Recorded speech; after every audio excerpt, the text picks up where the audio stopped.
Shalom saudaraku, selamat hari Minggu bagi kita semua. Saudara-saudari yang terkasih dalam nama Tuhan kita Yesus Kristus, atas nama Majelis Jemaat, kami menyambut saudara-saudari dengan shalom dan selamat hari Minggu. Saudara-saudari yang terkasih dalam nama Yesus Kristus, kita mengucapkan syukur karena kehidupan kita tetap diberkati dan disertai Tuhan hingga saat ini kita bisa bertemu kembali di dalam gereja ini untuk bersama-sama mengikuti ibadah minggu di masa pandemi ini. Minggu ini adalah minggu pendidikan sesuai dengan kalender gereja GBKP. Hal ini kita peringati karena Allah Bapa juga menghendaki manusia ciptaannya menjadi manusia yang berakal budi, berhikmat dan bijaksana dengan mendapatkan pendidikan baik secara formal maupun secara informal. Pendidikan sangat membantu kita untuk menjalani kehidupan ini dengan baik.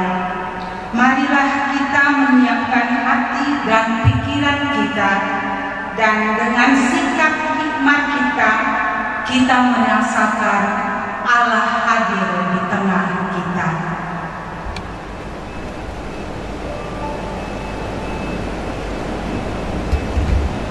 Shalom teman-teman, kita bersyukur kita masih boleh merasakan kasih setia Tuhan. Mari kita boleh katakan, lebih luas dari samudra kebaikan Tuhan terhadap kita, akan habis di hidup kita, lebih tinggi dari cakrawala, tak terbatas kasih Tuhan.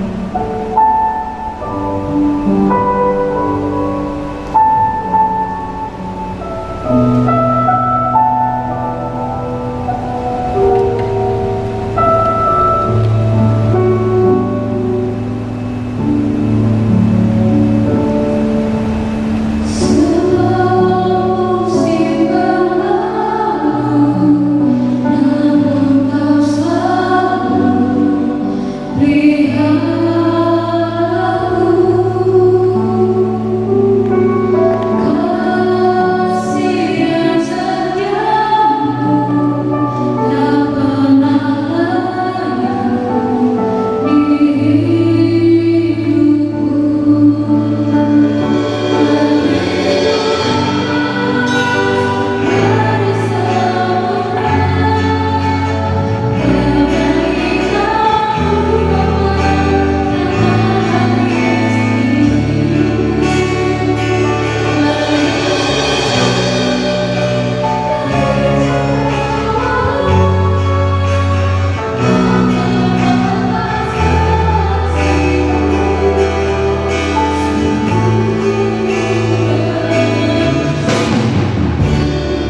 sumber kekuatan dan hikmat kebijaksanaan kita. Kamu dalam nama Yesus Kristus yang telah memberikan kita hikmat dan kebijaksanaan itu, dan dalam nama Roh Kudus yang tetap mengajari kita untuk tetap hidup dalam hikmat dan kebijaksanaan. Kasih dan damai dari Allah Bapa dan di dalam Yesus Kristus dan dalam persekutuan Roh Kudus menyertai kita sekalian. Amin.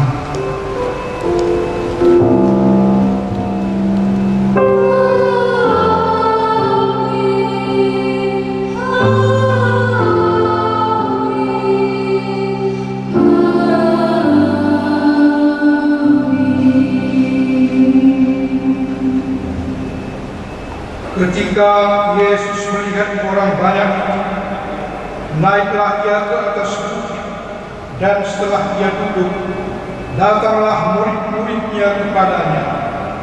Maka Yesus pun mulai berbicara dan mengajar mereka. Mari kita memuji Tuhan atas firman-Nya melalui nyanyian kita. Terpujilah nama Tuhan, kuat dan penuh kemuliaan.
dan kebijaksanaan kepada bangsanya. Saudara-saudari kekasih, Allah adalah sumber hikmat dan kebijaksanaan di dunia ini. Dalam perjalanan bangsa Israel ke tanah yang dijanjikan Tuhan, Allah telah terlebih dahulu mempersiapkan bangsanya dengan pengetahuan dan hikmat dari undang-undang yang disampaikan oleh Musa kepadanya, dengan tujuan agar bangsa Israel menjadi bangsa yang patuh kepada Tuhan dan hidup seturut dengan kehendak Tuhan. Dengan demikian, bangsa Tuhan menjadi bangsa berhikmat di antara bangsa yang lain. Mari kita memuji Tuhan dengan menyanyikan lagu yang berikut ini. Layak dipuji disembah Engkau yang berkata sampai selamanya.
Tuhan memberikan pengetahuan kepada manusia agar dapat hidup semakin baik, mengarahkan pemikiran dan juga perbuatannya. Yang menjadi tanggung jawab adalah hidup yang berdasarkan hikmat dan kebijaksanaan Tuhan, sehingga dapat tampak dalam kehidupan keluarga yang semakin baik. Kami mengaku ya Tuhan, betapa seringnya kami tidak memakai kekuatan dan hikmat yang Engkau berikan di dalam kami mendidik anak dan cucu kami. Keinginan kami yang kami utamakan, sehingga kami tidak sejahtera dalam keterbatasan kami, sehingga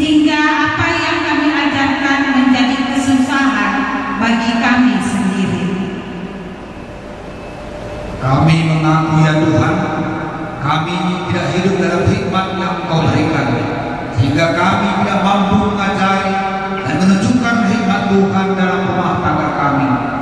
Anak hingga cucu kami belum melihat pikiran dan perbuatan kami yang diterangi oleh hikmat Tuhan. Kami mengaku ya Tuhan, kami belum sepenuhnya mencari pengetahuan dan iman kebijaksanaan.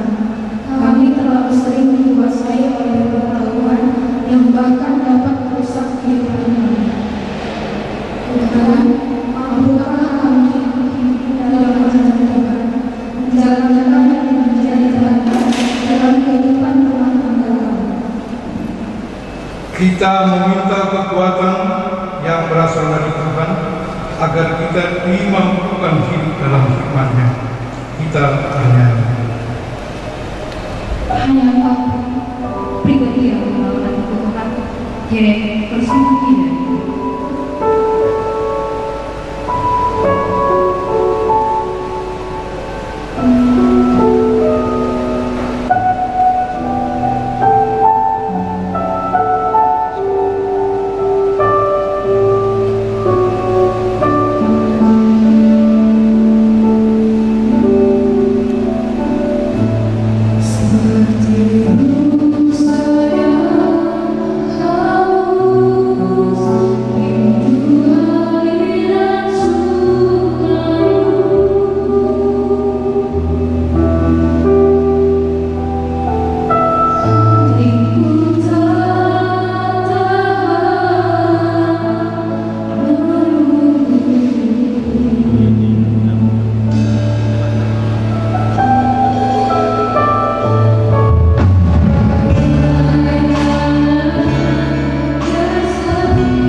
Firman Allah meneguhkan manusia dalam kebijaksanaan mereka. Allah penuh kasih dan maha baik. Allah berkata dalam kitab Ulangan 6 ayat 18a, haruslah engkau melakukan apa yang baik di mata Tuhan, supaya baik keadaanmu. Amin. Kita bersukacita atas kebaikan Tuhan. Marilah kita bernyanyi memuji Tuhan. Kita bersyukur kita hadir hari ini. Itu semua karena kemurahan Tuhan.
Bacaan firman Allah bagian yang pertama. Hikmat yang dari atas.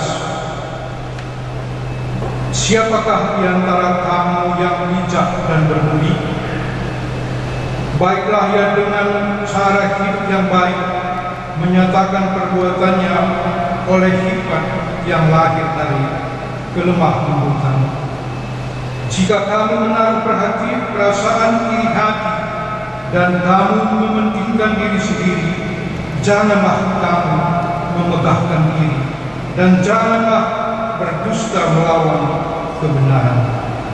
Itu bukanlah hikmat yang datang dari atas, tetapi dari dunia, dari nafsu manusia, dari setan-setan. Sebab di mana ada iri hati dan mementingkan diri sendiri, di situ ada kekacauan dan segala macam perbuatan jahat. Tetapi hikmat yang dari atas adalah pertama-tama murni, selanjutnya pendamai, ramah, penurut, penuh belas kasihan dan buah-buah yang lain, tidak memihak dan tidak munafik, dan buah yang berdiri dari kebenaran Saya ulangi, dan buah yang terdiri dari kebenaran ditaburkan dalam damai untuk mereka yang mengadakan damai. Berbahagialah orang yang mendengarkan firman Tuhan, yang memelihara serta melakukannya dalam kehidupan sehari-hari. Haleluya.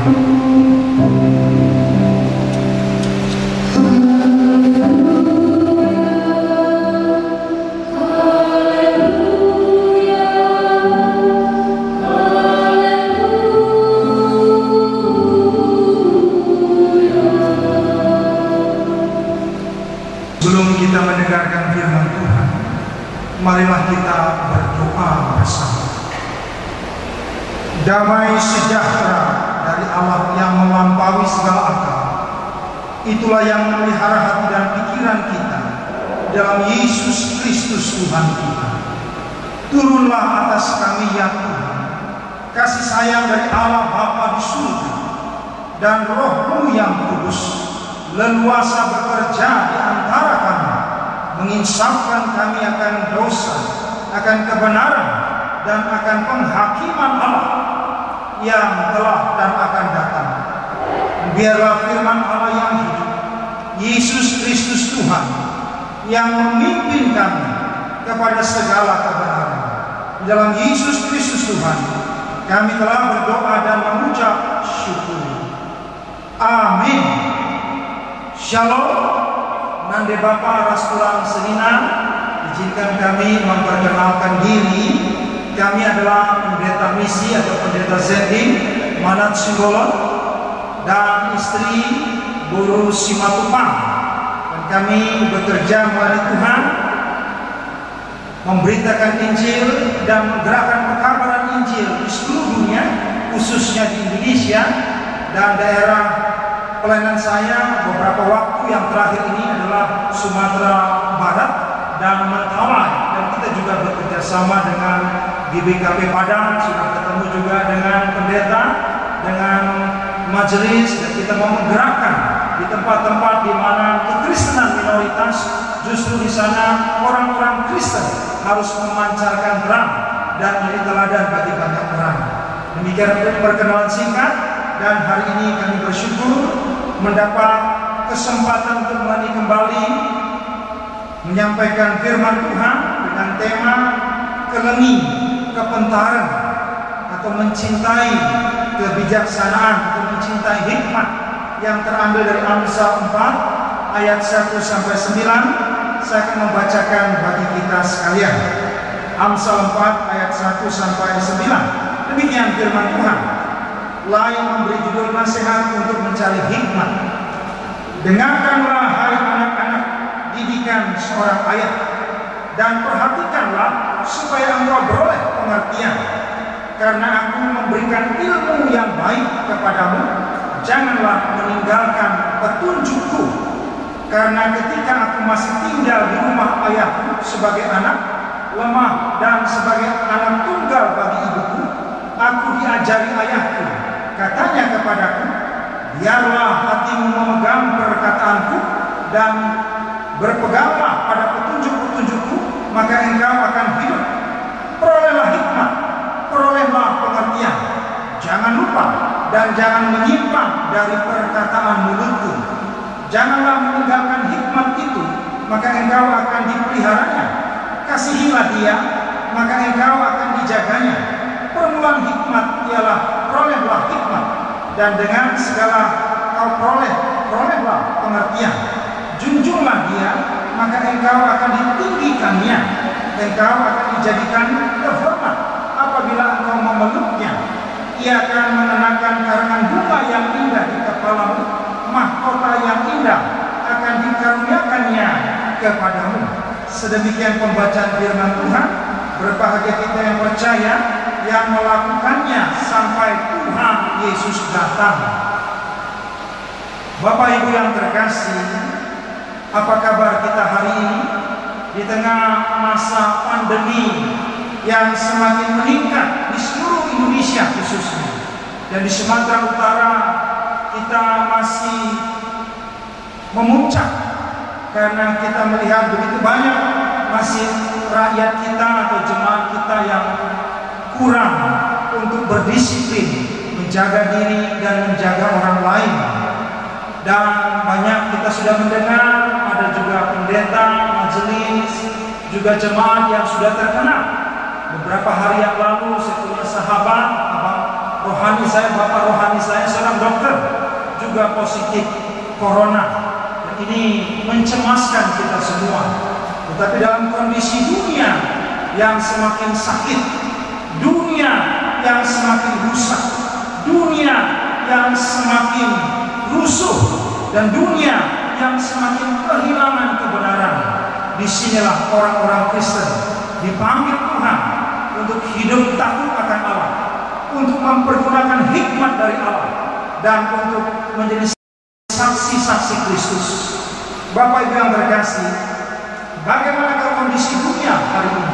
Bukan hanya krisis secara rohani, kita pun krisis secara jasmani. Kita pun mengalami krisis juga secara relasi satu dengan yang lain. Dunia yang dahulu Tuhan harapkan adalah teosentris, yang percaya dan takut kepada Allah. Tetapi ketika manusia jatuh dalam dosa, dunia menjadi antroposentris, berpusat pada manusia. Kemuliaan manusia, kehendak manusia menjadi yang utama. Manusia menggantikan Allah. Dan ketika manusia jatuh dalam dosa, maka kita kehilangan spiritualitas, hidup oleh roh. Demikianlah maka manusia menjadi makhluk hidup. Tetapi hari ini kita berpikir kita hidup karena rasio, karena ilmu, karena pengetahuan, karena kemampuan kita. Tetapi COVID hari ini, pandemi hari ini, itu menghancurkan seluruh kesombongan manusia. Orang yang pandai pun kena, orang yang kaya pun kena, orang yang saleh, yang baik pun kena. Penyakit tidak memandang siapapun, lebih lagi dosa. Maka kondisi dunia yang hari ini, kebenaran yang sudah relatif, tidak ada sesuatu yang absolut. Semua berdasarkan situasi, berdasarkan kondisi. Harusnya kebenaran itu tidak ada duanya, absolut kebenaran firman Tuhan. Tetapi sekarang dunia relativitas. Dan yang terakhir, dunia bukan mengacu kepada surga, tetapi manusia berpusat kepada keinginan dunia, earthly things, not to heavenly things. Dan inilah yang terjadi. Manusia mengejar materi, manusia mengejar kerajaan di dunia, bukan kerajaan surga, bukan hidup yang kekal, tapi hidup yang sementara. Dan krisis ini pun terjadi dalam kekristenan, krisis dalam keluarga, krisis dalam gereja. Kita krisis keteladanan, krisis kepemimpinan. Inilah yang sedang terjadi. Krisis iman percaya, karena hari ini anak-anak kita bukan lagi beriman, bukan lagi percaya, tetapi mengandalkan ilmu dan pengetahuannya yang sementara, yang terbatas. Krisis dalam pengharapan. Kita bukan lagi berharap kepada Allah, kita berharap kepada manusia, kita berharap kepada hal-hal yang fana. Krisis dalam ketaatan, kesetiaan. Kita melihat hari ini bagaimana kebebasan, bebas untuk meninggalkan Tuhan, bebas untuk melakukan apa saja, bebas, dan akhirnya terjadi banyak perceraian, banyak kehancuran di tengah keluarga, dan krisis dalam kasih. Bukan lagi kasih yang dari Allah, tetapi kasih yang egois, kasih yang egosentris, kasih yang berdasarkan kepentingan. Inilah yang ada di tengah kita. Dan bagaimana krisis ini bisa diselesaikan? Maka firman Tuhan hari ini menawarkan solusi. Dicari orang-orang yang berhikmat, dicari orang-orang yang bijaksana, dicari orang-orang yang menjadi teladan. Inilah yang menjadi jawaban dalam firman Tuhan hari ini di tengah krisis kita. Dan bagaimanakah kita bisa menjadi orang-orang yang bijaksana? bisa menjadi orang-orang yang berhikmat, bisa menjadi orang-orang yang menjadi teladan bagi banyak orang. Firman Tuhan Amsal Salomo ini membukakan kepada kita untuk mencintai hikmat. Hikmat itu dalam tensis Ibrani digambarkan seperti seorang perempuan. Jadi kata itu feminin. Jadi maka dia bisa dicintai. Maka kalau kita, bagaimana kita bisa mencintai hikmat? Dan hikmat ini bukan hikmat manusia, tetapi hikmat yang dari Allah. Sama seperti Salomo, dia meminta hikmat dari Allah untuk memutuskan mana yang benar, mana yang salah, untuk meminta petunjuk dari Allah untuk bisa memutuskan mana yang hidup, mana yang mati, mana yang dihukum, mana yang dibebaskan. Berarti bukan hikmat dari diri Salomo, tetapi hikmat yang dari Allah. Bagaimana kita bisa menerima hikmat yang dari atas, yang dari Allah, bukannya dari manusia? Firman Tuhan Amsal kita memberi jawaban, bukan ayat pertama, tapi loncat langsung ayat kelima. Disinilah kita beroleh hikmat, beroleh pengertian. Apa itu?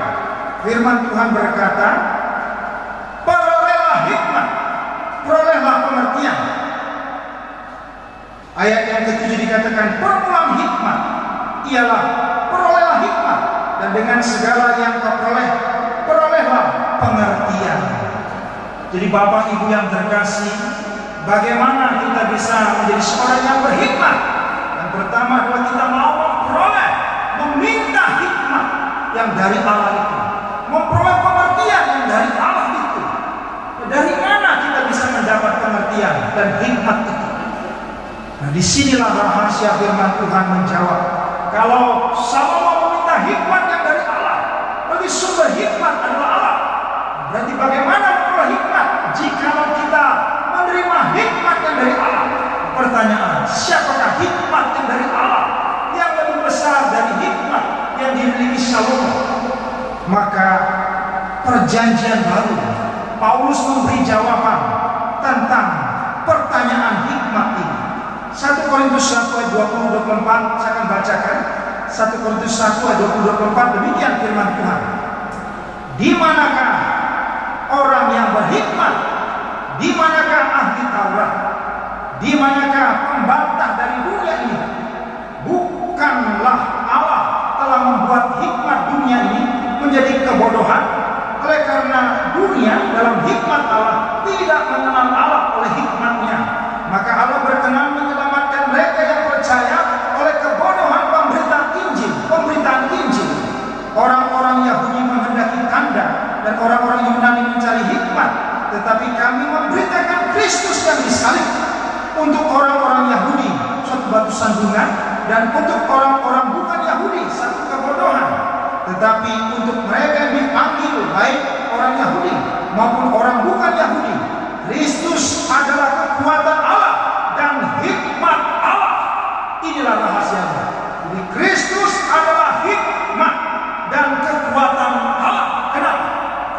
Karena Kristus, Yesus bukan hanya bisa membedakan mana yang benar, mana yang salah, tetapi dia bisa membenarkan yang salah dan menyingkap kepalsuan orang yang membenarkan diri.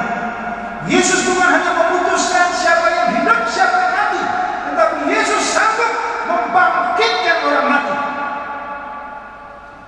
Disinilah rahasia itu. Dan Yesus bukan hanya memberi petunjuk untuk hidup untuk kerajaan Israel, tetapi Yesus memberi petunjuk akan hidup yang kekal dan kerajaan Allah. Disinilah rahasia itu. Jadi bagaimana kita bisa memperoleh hikmat yang dari Allah? Jika kita menerima Kristus yang adalah hikmat dan kekuatan Allah. Bapak Ibu yang terkasih, setelah manusia jatuh dalam dosa, manusia dikuasai oleh pengetahuan. Pertama, pengetahuan tentang yang baik, dan ini dipakai oleh iblis untuk menjatuhkan orang baik. Inilah orang Farisi, inilah orang Yahudi, inilah imam-imam. Engkau baik, engkau saleh,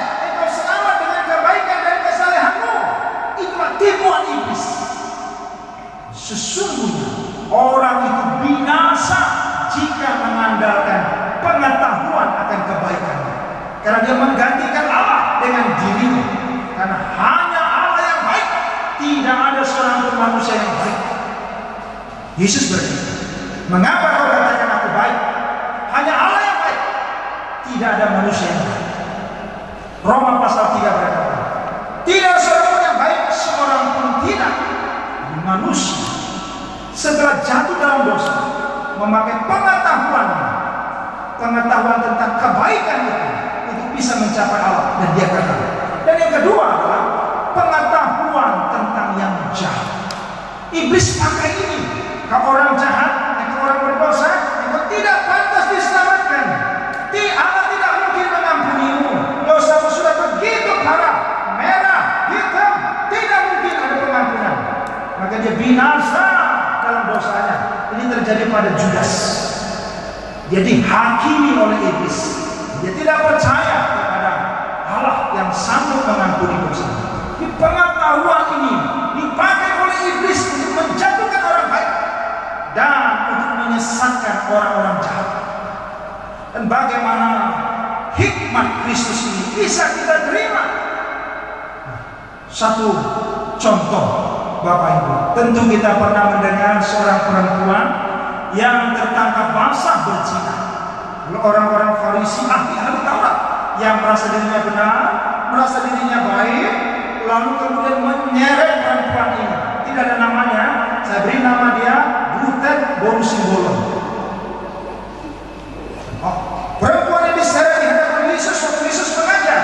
Lalu orang-orang Yahudi, ahli-ahli Taurat dan orang-orang Farisi itu coba Yesus dengan hukum Allah, hukum Torah Musa. Dan berkata, menurut hukum Musa kita harus melempari perempuan-perempuan seperti ini dengan batu. Apakah pendapatmu? Inilah satu hikmat. Iblis mau menjatuhkan Yesus dengan memakai hikmat orang-orang baik, dengan memakai hikmat orang-orang saleh untuk menggagalkan Yesus. Kalau Yesus setuju dengan hukum Musa, maka perempuan itu mati. Yesus yang putuskan. Tetapi kalau Yesus membela perempuan ini, berarti Yesus tidak tunduk pada hukum Musa, maka semua orang Yahudi akan mengusir Yesus. Ini seperti makan buah semalakama. Lalu apa yang Yesus lakukan? Dia tidak menjawab langsung pertanyaan orang-orang Yahudi, tetapi dia menoreh di atas tanah, menarik di atas tanah. Lalu dia berkata, siapa di antaramu yang tidak berdosa? Yang pertama melempar perempuan ini. Lalu dia kembali menarik jarinya di tanah itu. Bapak Ibu yang terkasih, tidak ada catatan Alkitab apa yang dituliskan Yesus. Tetapi saya menafsir demikian. Engkau debu, engkau abu, tetapi engkau berani memuji Allahmu. Inilah pemberontakan manusia. Dan apa yang terjadi? Mulai dari orang yang paling tua melepas batunya dan pulang diikuti oleh semua ahli Taurat, semua orang-orang Farisi tadi meninggalkan Yesus. Di manakah hikmat orang Farisi? Di manakah hikmat ahli Taurat itu? Gagal. Kenapa? Karena firman Allah membongkar keberdosaan itu. Orang yang merasa baik, merasa benar, ternyata berdosa. Orang yang harusnya menghakimi, justru harus dihakimi oleh Allah. Apa bedanya? Orang-orang Farisi dan ahli Taurat itu berdosa, tetapi mereka tidak mengakui dosa itu di hadapan Kristus. Mereka meninggalkan Kristus karena dosa itu. Mereka berpikir kebaikannya dapat membayar dosa, kebenarannya dapat membayar dosa, pelayanannya dapat membayar dosa. Mereka gagal. Tetapi beda dengan perempuan itu. Dia tahu dia berdosa dan dia tetap di kaki Yesus. Dia bisa lari, dia bisa tinggalkan Yesus. Tidak ada lagi orang yang mengejar dia. Dia bisa bebas, tetapi dia tidak mau lari. Dia tersungkur di kaki dia. Dia mengaku dosanya. Yesus berkata, aku pun tidak akan menghukum engkau. Dan inilah kasih karunia. Di hikmat yang tertinggi bukanlah hukum Taurat dan upah dosa adalah maut, tetapi hukum kasih karunia. Maka siapakah yang bisa menerima kasih karunia? Adalah orang yang menerima Kristus. Siapa yang bisa menerima hikmat Allah? Orang yang menerima anak Allah. Itulah orang yang bisa menerima hikmat. Saudara-saudara yang terkasih, bagaimana memperoleh hikmat, memperoleh pengertian? Jika kita menerima hikmat yang dari Allah. Siapakah dia yang telah turun? Allah yang telah datang. Dialah Kristus. Hikmat Allah dan kekuatan Allah yang menjawab dan menyelesaikan perkara manusia. Yang sama dibenarkannya, yang merasa benar ditelanjanginya, yang harusnya dihukum, dimurkai, diampuninya jika mau percaya kepada Kristus.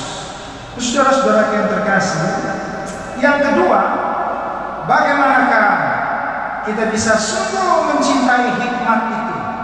Pertama tadi memperoleh hikmat dengan menerima Yesus, menerima hikmat Allah, kekuatan Allah yang telah datang, yang lebih besar dari hikmat Salomo. Dialah anak Allah, Kristus. Yang kedua adalah hidup di dalam hikmat dan menghidupi hikmat. Ayat yang ketiga dan keempat dikatakan, karena ketika aku masih tinggal dalam rumah ayahku sebagai anak lemah dan sebagai anak tunggal bagi ibuku, aku diajari ayahku, katanya kepadaku, biarlah hatimu memegang perkataanku, berpegang pada petunjuk-petunjukku, maka engkau akan hidup. Nah, disinilah ketika kita sudah menerima Kristus, maka hiduplah di dalam Kristus, hidup dalam hikmat Allah. Dari mana kita tahu hikmat Allah? Disebut tadi, perkataan-perkataanku dabar. Tradisi orang Yahudi, firman Allah itu disampaikan dalam tradisi lisan. Jadi mereka selalu memperkatakan, menghafal ayat itu. Maka dia bilang, ulah lupa, jangan lupa, ingat. Jadi dia ingat di sini. Maka dia percakapkan nanti waktu makan, waktu minum, waktu jalan, waktu ke ladang, waktu ke pesta, dia percakapkan, perkatakan firman itu. Inilah dia, dihidupi. Dan jadi makanya nanti anak itu mendengar, memperhatikan, karena ayahnya berseru dan melakukan. Maka anak itu memegang dan berpegang karena ayahnya pun memegang dan berpegang pada firman Tuhan. Demikian juga ibunya. Tetapi inilah yang menjadi krisis di tengah-tengah gereja hari ini. Perkataan Allah, petunjuk-petunjuk Allah dikatakan di situ. Instruksi atau didikan dari Allah tidak lagi menjadi kita hidup. Beberapa tahun yang lalu saya pembicara Cimpa, Camp Iman Permata GBKP Shop Indonesia. Lalu saya tanya, siapa dari 500 waktu itu ada dibagi kelompok-kelompok, saya dapat 500 orang. Saya tanya, siapa yang baca Alkitab setiap hari, punya waktu saat teduh setiap hari di rumah? Angkat tangan. Dari 500 orang, yang angkat tangan cuma 5 orang. 5 orang. Loh, itu yang baca, belum yang ngerti. Ahli Taurat itu hafal, itu bisa khotbah, tapi tak ngerti. Apalagi mengerti, cuma 5 orang dari 500. Berarti berapa persen? 1%. Inilah krisis hikmat. Dari mana kita tahu hikmat Allah? Dari firman-Nya. Dan firman Allah yang hidup dengan Kristus. Bagaimana kita dipimpin oleh Kristus kalau kita tidak menikmati firman setiap hari? Ini krisis.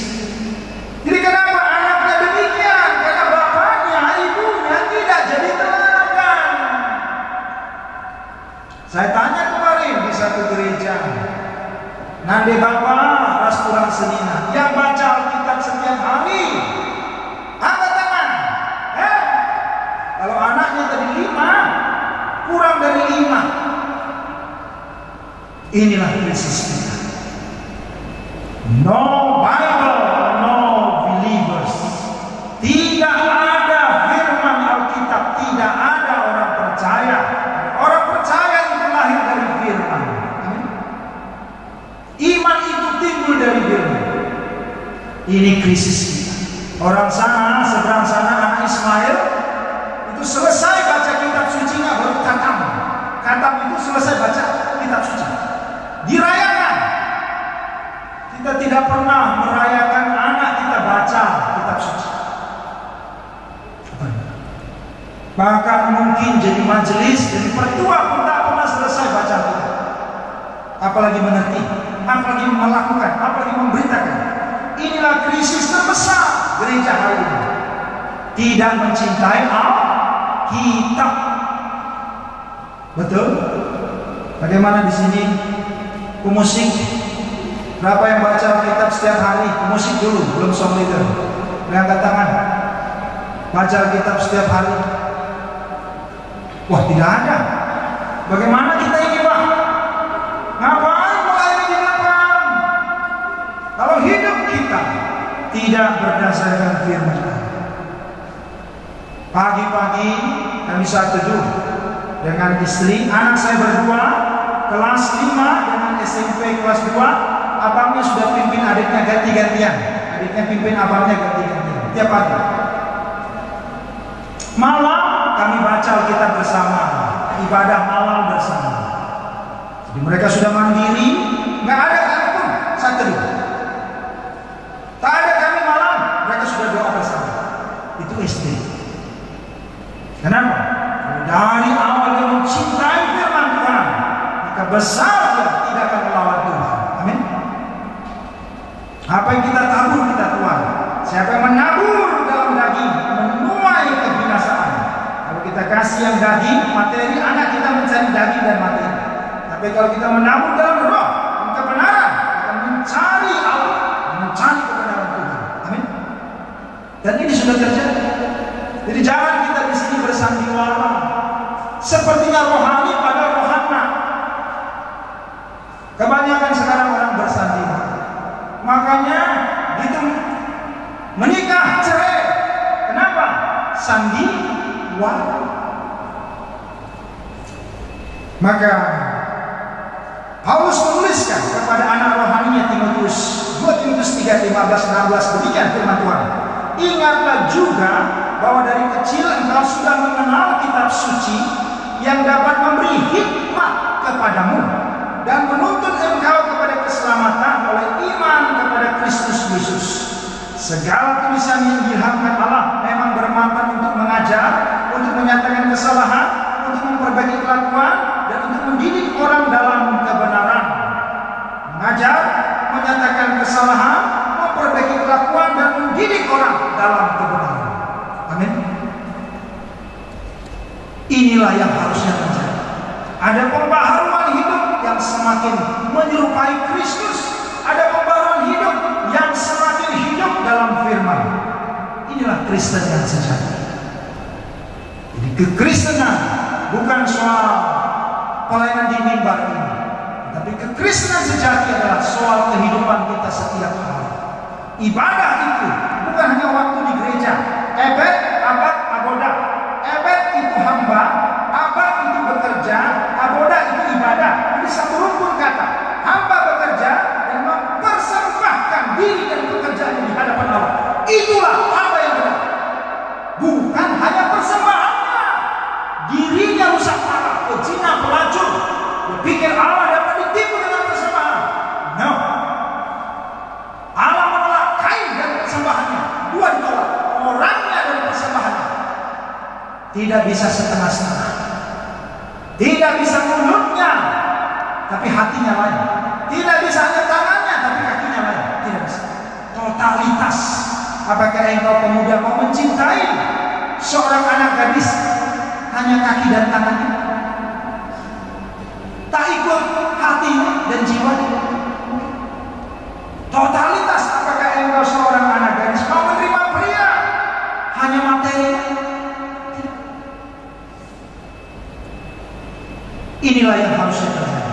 Jadi hidup dalam hikmat dimulai dari keluarga, dimulai dari kehidupan sehari-hari, dimulai dari firman Allah setiap hari. Petunjukku, perkataanku, perintah-perintahku, mitzvah, my commands, perintah-perintah. Nah, disinilah rahasia. Dan yang ketiga, bagaimana kita sungguh bisa hidup dalam hikmat Allah. Yang pertama tadi menerima hikmat, menerima Yesus, menghidupi firman setiap hari. Dan yang ketiga, kita disebut oleh firman Tuhan ini ada perintah, peringatan dan perintah Allah. Jangan meninggalkan petunjuk-petunjuk dan hikmat itu. Jangan melupakan dan jangan menyimpang. Artinya apa? Perintah untuk melakukan dan memberitakan.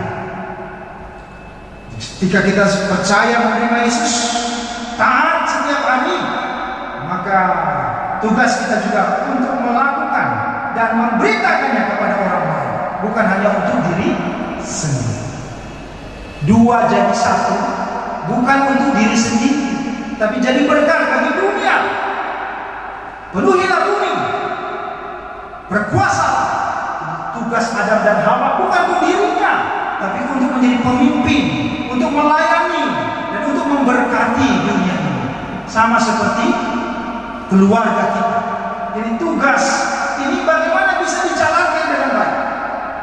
Jadi dikatakan situ ada perintah, ada juga peringatan, ada juga disebut petunjuk. Disinilah rahasia firman Tuhan. Sama seperti kita naik mobil ke beras tadi, kalau nggak ada gas, semua rem. Jangan ulang, jangan, ini nggak maju. Harus ada gas, ada perintah. Apa itu? Kasih Tuhan Allah, segenap hatimu, segenap jiwamu, segenap kekuatanmu, dan kasih sesama dengan seperti kau mengasihi diri. Ini perintah. Tetapi juga ada rem. Jadi kalau kita bawa mobil hanya gas, tak ada rem, Pak, kemana kita ini? Nggak sampai kita beras tadi. Sampai mana? Ada malik, ya kan? Itu kalau masih langsung bisa, bukan ada malik, langsung Taman Eden, ya kan? Meninggal. Jadi kalau nggak ada rem, ini bahaya. Jadi ada perintah, ada peringatan, larangan, ya kan? Jangan berzina. Ini anak-anak sekarang ada musim drakor, ya kan? Apa itu? Drama Korea, ya kan? Ada perselingkuhan, ada perzinahan, ada macam-macam. Jadi bukan hanya terjadi di kalangan pemuda, orang tua pun ikut drakor. Mirip seperti drama itu, ya kan? Terjadilah perzinahan, perselingkuhan, macam-macam. Ini terjadi. Jadi ada perintah, ada larangan, jangan berzina, jangan bercerai. Kalau ada kasih Allah, hikmat Allah, tidak ada masalah yang tidak dapat diselesaikan. Amin. Tidak ada masalah yang tidak dapat diselesaikan. Jika ada hikmat, ada kasih, ada iman, ada pengharapan kepada Allah. Dan yang ketiga, kalau ada gas, ada rem, tapi nggak ada setir, Pak, mana itu? Ada gas, ya kan? Ada rem, tapi setir nggak ada. Kira-kira kemana itu? Inilah pedagogi. Jadi firman itu, Torah itu menjadi petunjuk jalan mana yang harus kita lewati. Jangan muter-muter. Mirip Salomo, ini puter-puter. Jadi kalau kita baca kitab Pengkhotbah, dia bicara tentang kesaksian tentang kegagalan. Memang dia punya hikmah, tetapi ada satu hal yang dia kemudian dia merasa lebih tinggi dari Allah. Ini gagalnya Salomo di masa waktu dia setelah mendapat hikmat Allah, kemudian dia tanda petik menjadi Allah atas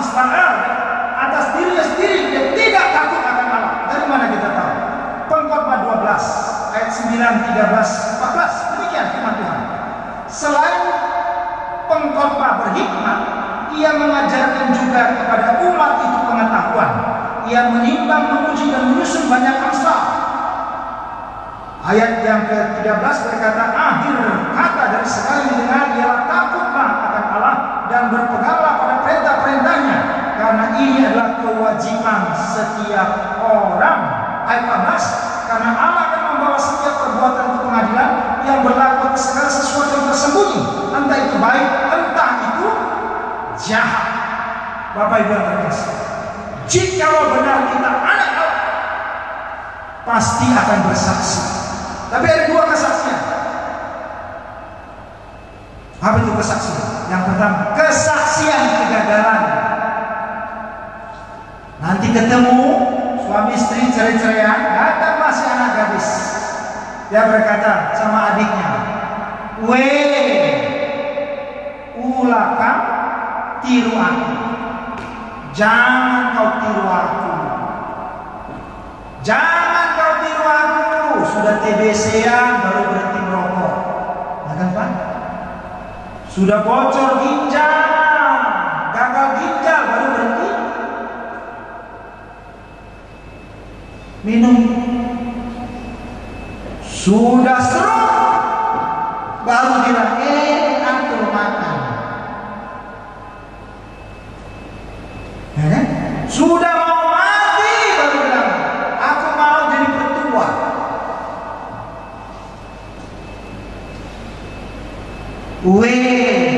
Ular kamu ikutkan aku. Orang ini kan bersaksi mirip Salomo di masa tua. Dia bilang semua sia-sia tanpa takut akan Allah. Tapi kesaksian yang kedua apa itu? Ikutkanlah aku seperti aku ikutkan Yesus. Siapa itu? Paulus. Follow me as I follow Christ. Seperti aku ikut Kristus. Ikut aku seperti aku ikut Kristus. Manakah yang akan kau wariskan pada anakmu? Kesaksian kegagalan atau kesaksian ketaatan? Mana? Siapa yang mau kesaksian kegagalan? Itu bayang. Sudah rusak parah, hancur-hancuran, baru bilang, ulah kamu ikutkan aku. Sudah habis semua, baru bilang, aku mau memberi untuk Tuhan. Diterima juga, tapi udah habis. Atau sejak aku kecil, pemuda sampai aku mati, aku ikut Kristus. Ikutlah aku seperti aku ikut Kristus. Saudara-saudaraku yang terkasih, biarlah ini menjadi jawaban di tengah-tengah kondisi krisis kita, krisis dunia, krisis keluarga, krisis kekristenan. Hikmat dari Allah dicari orang berhikmat, bukan orang bodoh yang berseru dan melakukan. Itulah nandi Bapa yang berhikmat. Amin. Guru-guru yang bijaksana. Maka jadilah anak-anak yang berhikmat. Apa? Mendengar dan melakukan. Inilah orang yang mendirikan rumah di atas batu, mendirikan keluarga pernikahan di atas Kristus. Maka apapun badai yang datang menerpa, bukan hanya mereka tidak rubuh, tetapi mereka bisa menjadi tempat perlindungan, bisa menjadi tempat damai, tempat di mana hikmat Allah kembali diberitakan. Amin. Biar ini pesan juga kepada banyak orang yang hari ini mungkin mengalami kegagalan. Tidak ada kata terlambat untuk bertobat. Mungkin selama ini kita mencari kenikmatan dunia. Aku kan Kristen, aku hamba Tuhan, aku anak Tuhan. Firman Tuhan berkata dengan jelas dalam Ibrani 12 ayat 5 sampai 9. Dan sudah lupakah kamu akan nasihat yang berbicara kepada kamu seperti kepada anak-anak. Hai anakku, janganlah anggap enteng didikan Tuhan, dan janganlah putus asa apabila engkau diperingatkannya, karena Tuhan menghajar orang dikasihinya, dan Ia menyesal orang diakuinya sebagai anak. Jika kamu harus menanggung ganjaran, Allah memperlakukan kamu seperti anak.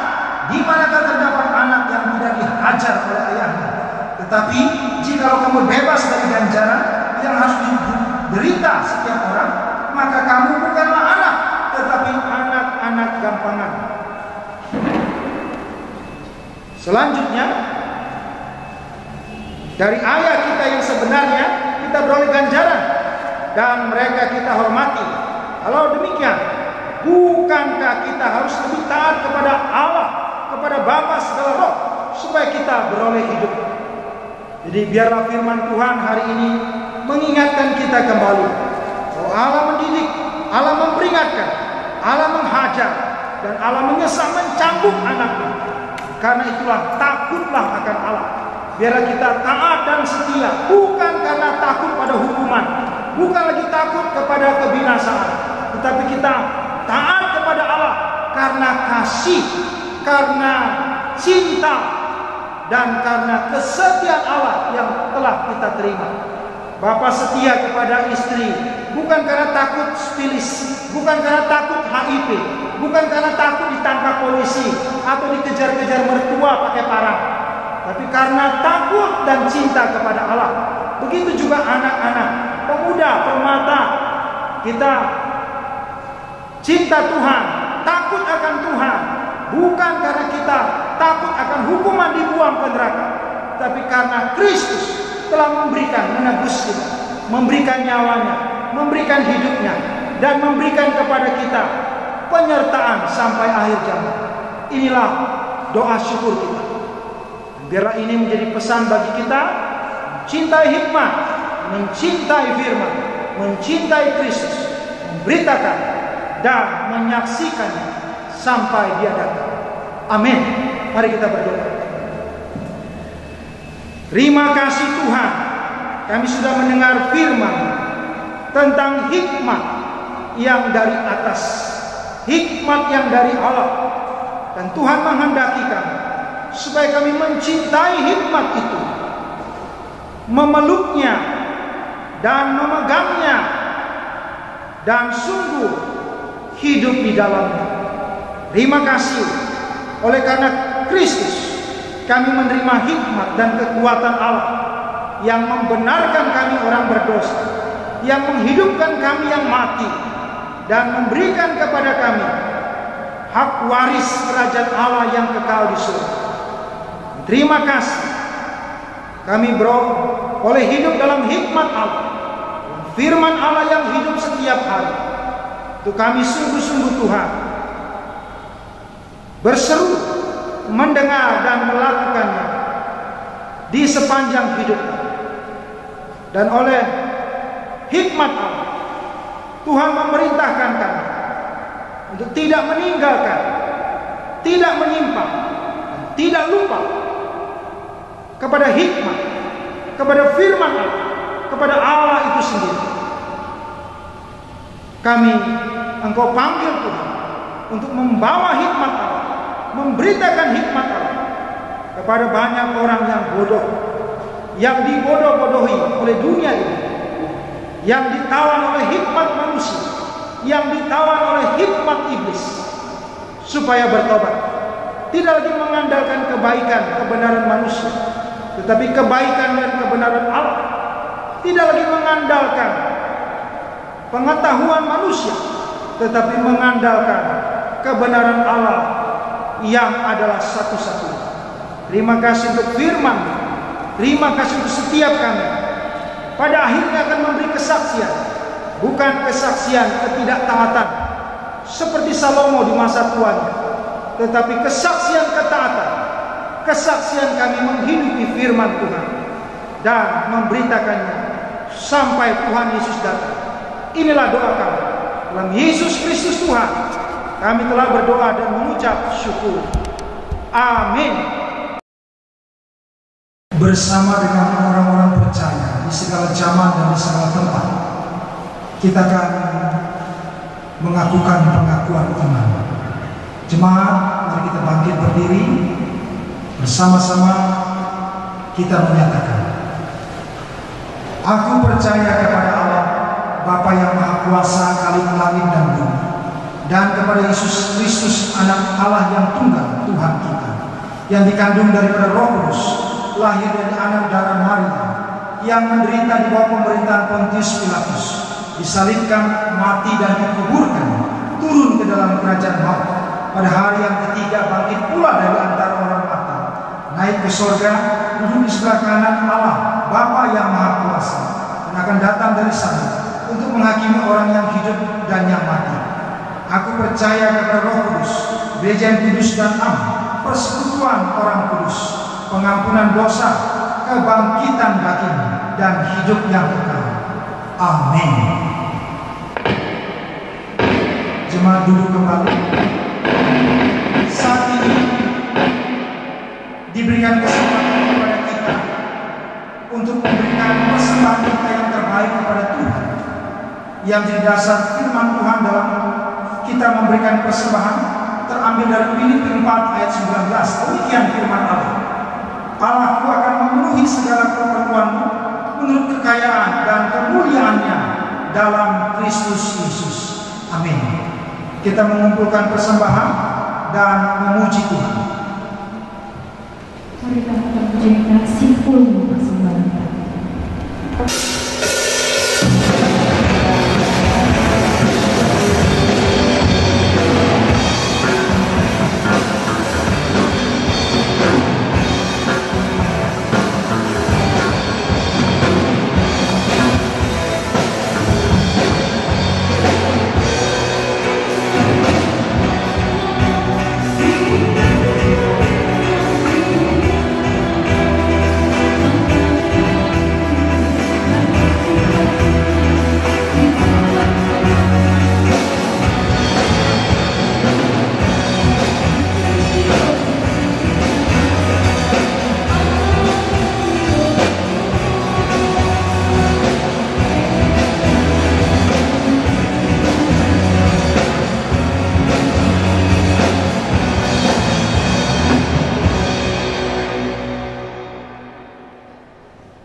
Kita akan berdoa untuk persembahan kita dan syafaat.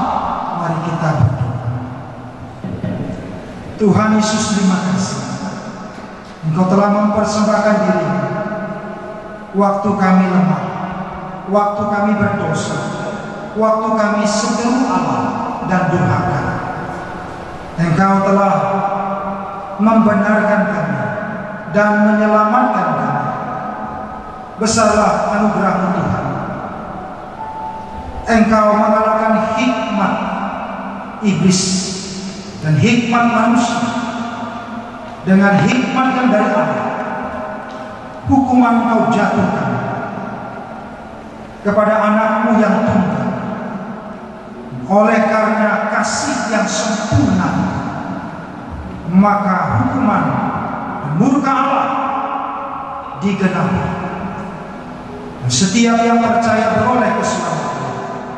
Karena itu Tuhan, kami mau mempersembahkan seluruh hidup kami, karya kami, pekerjaan kami, pelayanan kami, keluarga, menjadi alat dan persembahan di tangan Tuhan. Pakailah Tuhan menjadi berkat, saksi Tuhan bagi banyaknya.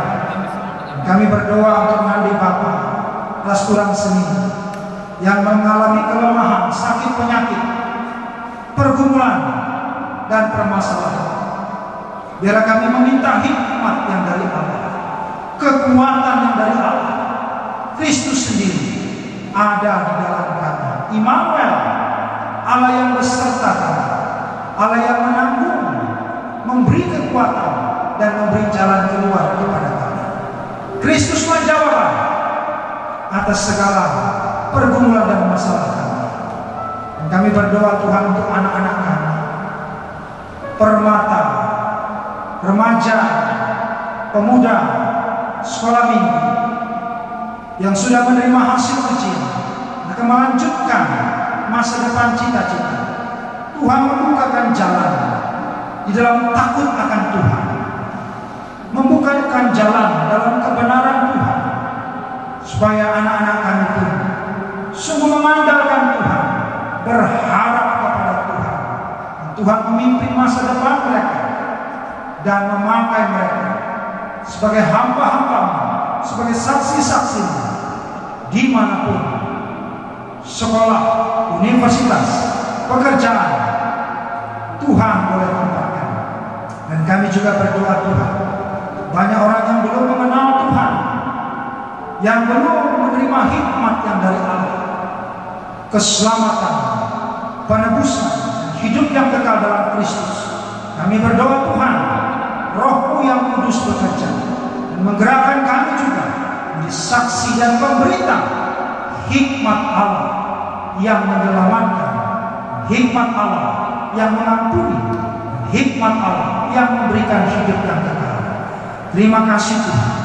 Kami juga berdoa untuk pendeta, majelis, diakan, seluruh pengurus GBKP kilometer 8 Padang.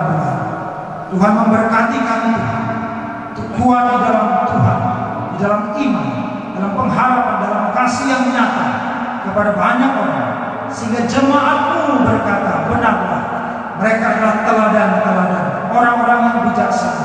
Sehingga anak-anak kami berkata, benarlah mereka nande Bapa yang takut akan Tuhan, orang yang beriman dan menjadi saksi-saksi Tuhan. Dan biarlah adik-adik kami sekolah minggu remaja berkata, benarlah abang kakak kami permata yang menjadi teladan dalam hidup, teladan dalam pelayanan, teladan dalam pekerjaan, teladan dalam sekolah dan kesaksian. Inilah doa kami Bapa, dalam Yesus Kristus Tuhan. Allah telah menjawab doa kami, indah pada waktunya.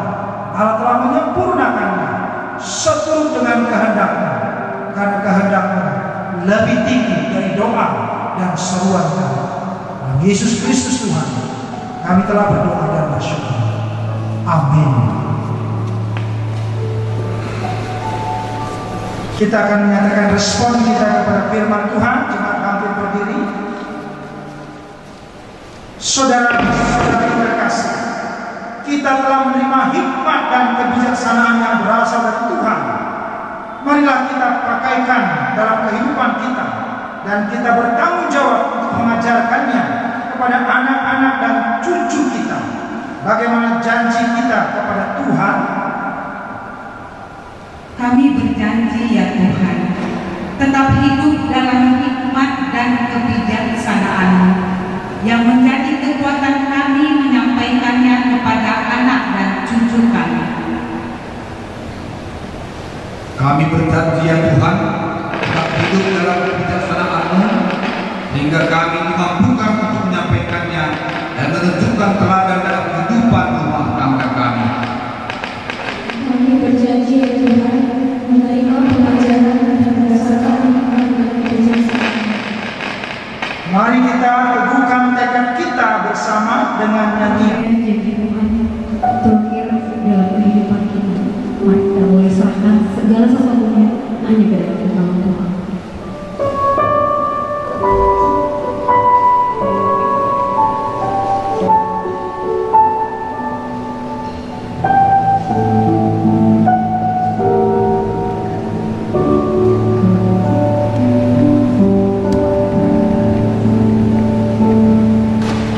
Sungguh besar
marilah kita bersama-sama mengakhiri ibadah ini dalam doa yang Tuhan ajarkan kepada kita.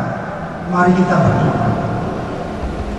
Bapa kami yang di surga, dikuduskanlah nama-Mu, datanglah kerajaan-Mu, jadilah kehendak-Mu di bumi seperti di surga.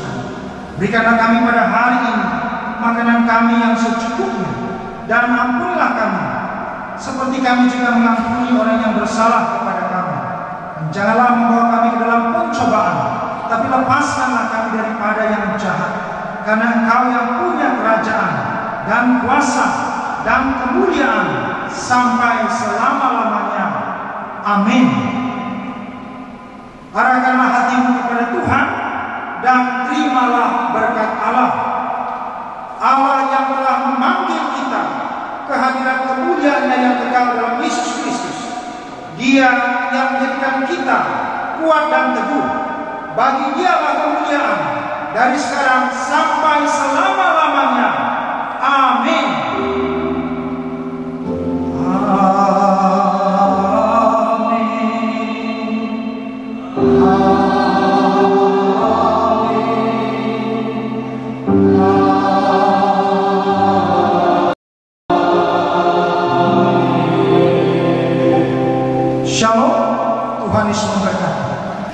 Kita mengucapkan terima kasih kepada Tuhan. Ibadah minggu kita berjalan dengan baik. Terpuji nama Tuhan. Tetap bersyukur dan bahagia di masa pandemi, mematuhi protokol kesehatan. Kita tidak takut karena Tuhan Yesus pelihara hidup kita. Amin. Selamat hari Minggu. Shalom.